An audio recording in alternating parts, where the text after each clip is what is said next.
Hi, welcome to my website. My name is Tristan Duncan, and this is my final project for the D Imperial site, which is a super fun site located in Hamilton, New Jersey. So let's jump right into it.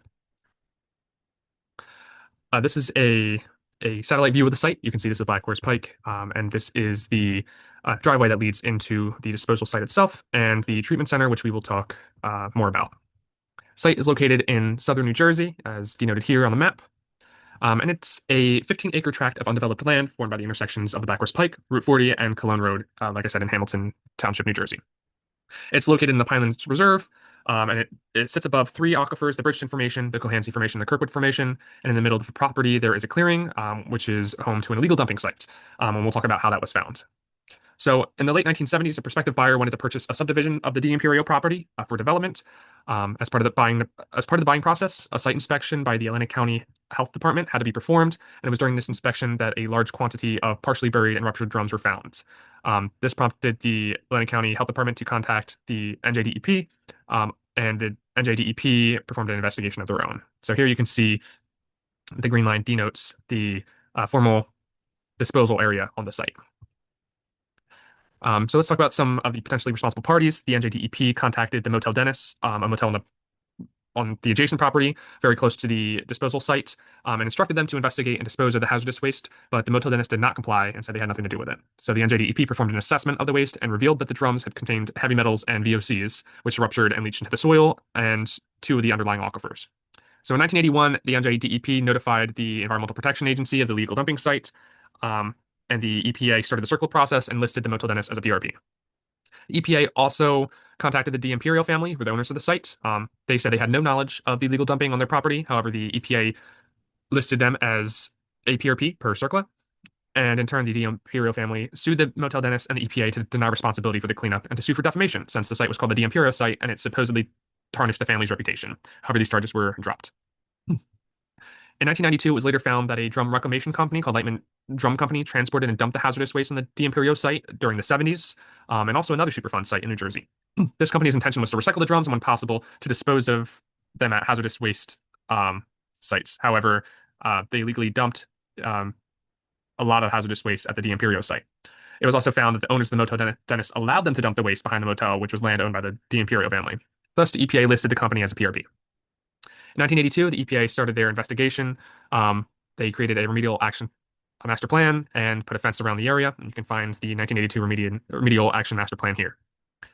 In 1983, the EPA published the RIFS for the Imperial site, and the site was subsequently placed on the National Priorities List on September 1st, 1983, after receiving a hazard ranking score of 55.79. So the RIFS allowed the EPA to generate a record of decision, an ROD, on March 27th, 1985, and they had four objectives, which is basically to protect the public and to minimize migration of the contaminants.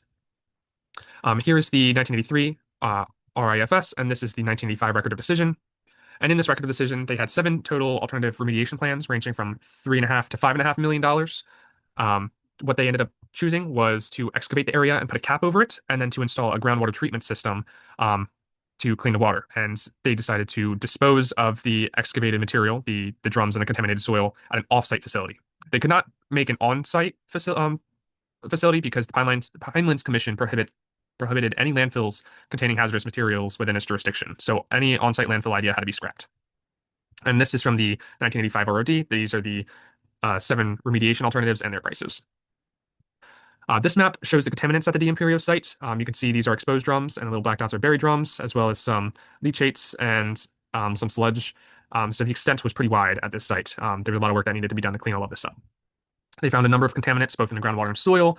This included metals like arsenic, chromium, copper, iron, lead, manganese, mercury, and zinc. And the VOCs found at the site were mostly chlorinated solvents, but some others, including 1,2-DCA, 1,2-DCP, TCE, 1,1-DCA, cis-1,2-DCE, MEK, ethylbenzene, PCE, toluene, and later in 2006, an emerging compound called 1,4-dioxane. A risk assessment was performed as part of the RIFS, which suggested that ingestion or inhalation of these compounds can cause adverse health effects, such as liver and kidney damage, blood disorders, reproductive issues, cancer, and even death. It's also important to note at this time there was no established standards for VOCs in groundwater, so the EPA had to create their own for this site.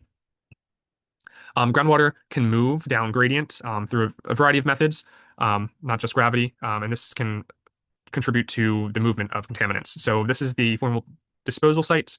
And down gradient, you can see there are different plumes of contamination that have been found over the years. And this is from the 2021 groundwater quality assessment. So these need to be addressed by the EPA as time goes on, and they discover more. Soil can also move, contaminants in the soil can also move via leaching, via runoff and erosion. Soil particles have an effect on how they move.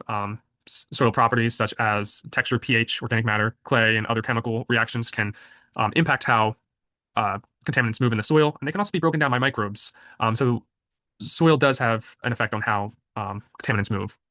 Here we have one of the tables from the 1985 ROD showing the contamination levels of the different contaminants in the soil and in the groundwater. And then these are from the 2024 5-year reviews. And you can see that there's been a big improvement in the level of contaminants because of the remediation actions that have been undertaken.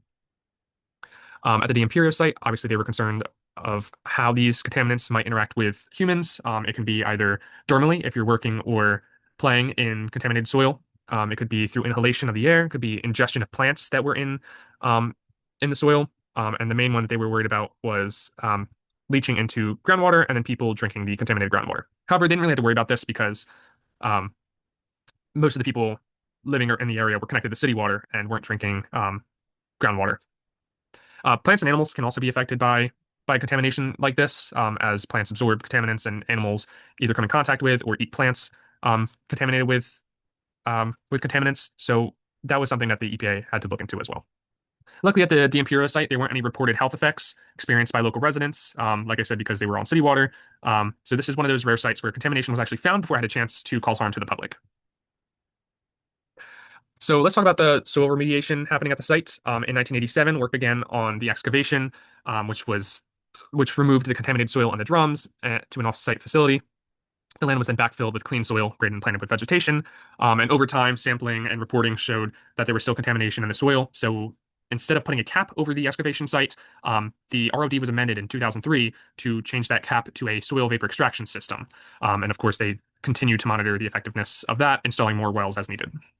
And the SVE system works by sucking up the contamination in the contamination plume via a well that's injected into the vadose zone, the unsaturated zone of the soil, which is sucked up by a vacuum blower and then gets treated at an above ground treatment facility where it is then released into the air after the contaminants are removed. The treated air here needs a permit actually per the Clean Air Act. So the D'Imperio site does have a permit to be releasing this air.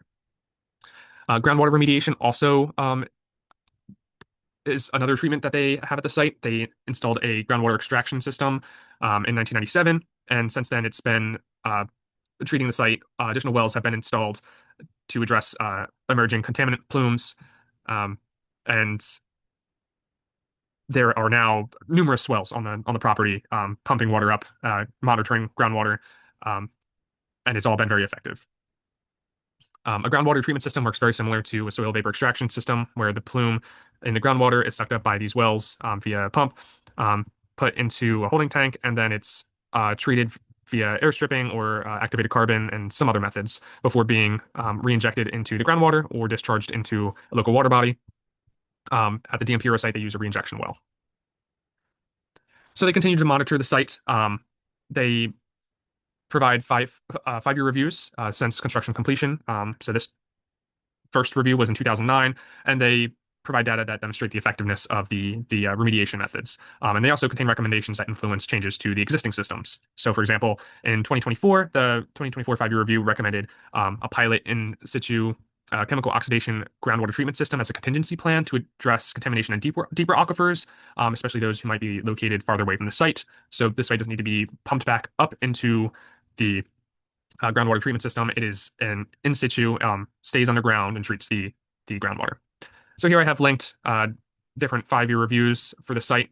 And up here I also have a video about how groundwater treatment system works and how a soil vapor extraction system works. If you would like to check that out. So the site today, I actually visited the site on November 16th, 2025. There's not much to see there. It's just a gate with some signs on it.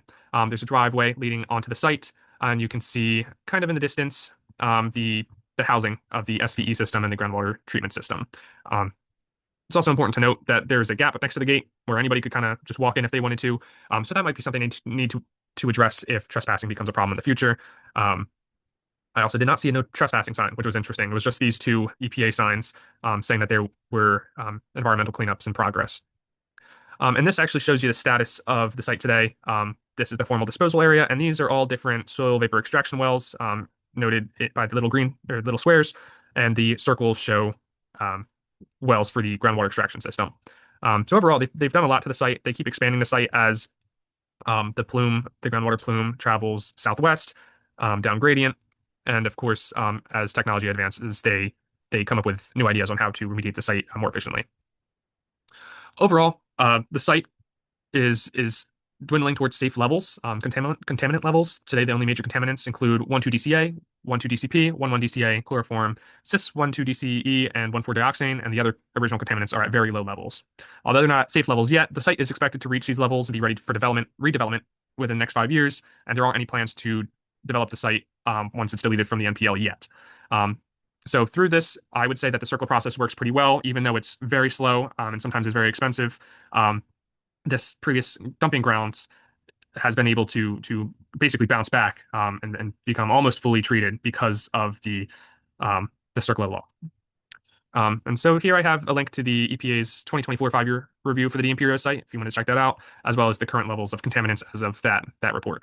I also interviewed the remedial product manager and the community involvement coordinator. I'm not going to read all of my questions, but it was a great interview on November 5th, 2025. It lasted about an hour and a half. And one of my favorite questions was this last one, which was, given an unlimited amount of money, what would you do to the site to remediate it as soon as possible? And Michael said that he would dig up every last bit of soil and dispose of it, and then they would install as many wells as possible to pump and treat the groundwater as fast as possible.